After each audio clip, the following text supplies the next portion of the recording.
जो India alliance का एक भ्रष्टाचारियों का महाजुटान धरती आबा बिरसा मुंडा जी की इस पवित्र भूमि पर हुआ था, उसको लेकर के हम लोगों ने रखी थी कि यह महाजुटान एक झारखंड को बेचने वाली पार्टी झारखंड मुक्ति मोर्चा, एक झारखंड को खरीदने वाली पार्टी राष्ट्रीय कांग्रेस पार्टी और झारखंड लास्ट पर मेरे बनेगा ऐसा उद्घोष करने वाले आरजेडी पार्टी के इस अप्राकृतिक गठबंधन की सरकार के बुनियाद पर स्टेज सजा और देश के तमाम भ्रष्टाचारियों का यहाँ महामिलन हुआ। कांग्रेस का झारखंड से कभी प्रेम रहा नहीं है और एक कई अवसरों पर यह बातें साबित होती रही है, चाहे झारखंड के निर्माण का अवसर ना देना हो, चाहे उनके युवराज राहुल गांधी जी का न्याय यात्रा को बीच में छोड़ के चले जाना हो। और आज जिस तरह से इस महाफ्लॉप रैली की सूचना पाते ही राजीव गांधी जी बीमार पड़ गए। राहुल गांधी, माफ़ कीजिएगा, राजीव गांधी जी का नाम आ गया, माफ़ कीजिएगा, राहुल गांधी जी बीमार पड़ गए और उन्होंने अपनी रैली कैंसिल कर दी। इससे साफ पता चलता है कि इस फ्लॉप शो का कोई जनता का जनाधार के ऊपर नहीं था।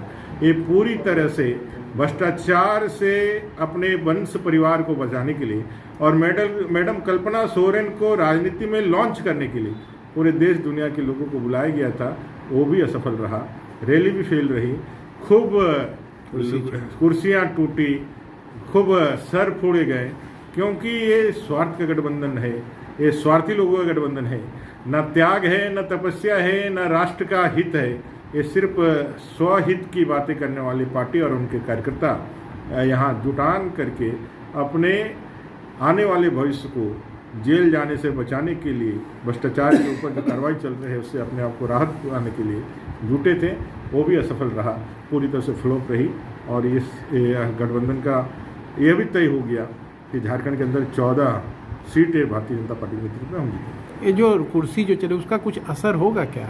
नहीं, देखिए, तो कुछ लोग चीज़ों को अपने मन में रखते हैं, कुछ लोगों का व्यवहार में प्रकट हो जाता है।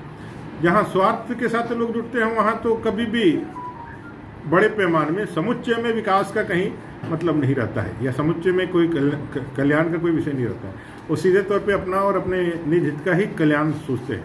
और ये जो दिखा है वो पूरे इंडिया अलायंस का हकीकत बयान करता है। सभी में रसाकसी है, नूरा कुश्ती है। ये डर से एक साथ आए हैं, ये स्वार्थ से एक साथ आए हैं। ये देश का डर नहीं है, ये देश को बचाने का डर नहीं है, ये डर है उनके कुकृत्यों के कारण, उनको जेल जाने का जो भय है उसके कारण। सर, क्या अभी जो जमशेदपुर में प्रत्याशी की घोषणा अभी तक जाए तो इसका क्या असर होगा आप लोगों? क्या सुनिश्चित हार है, वो हारे हुए लोग हैं। जीत के मार्जिन को घटाने के लिए कोई प्रत्याशी आ सकता है और कोई प्रत्याशी बलि का बकरा बन सकता है जो अपने पॉकेट से पैसा लगा सके। ऐसा कोई यदि आ सकता है तो कैंडिडेट देने के लिए खोज रहे हैं। उनको तो मालूम है कि वो निश्चित हार है। हमारे लोकप्रिय प्रत्याशी, अपने जनप्रिय प्रत्याशी, गरीब गुरबों के साथ दिन रात खटने वाले आदरणीय विद्युत बरण महतो जी तीसरी बार यहाँ से सांसद बनेंगे और देश के प्रधान सेवक नरेंद्र भाई मोदी जी को एक चमचमाता हुआ कमल यहाँ।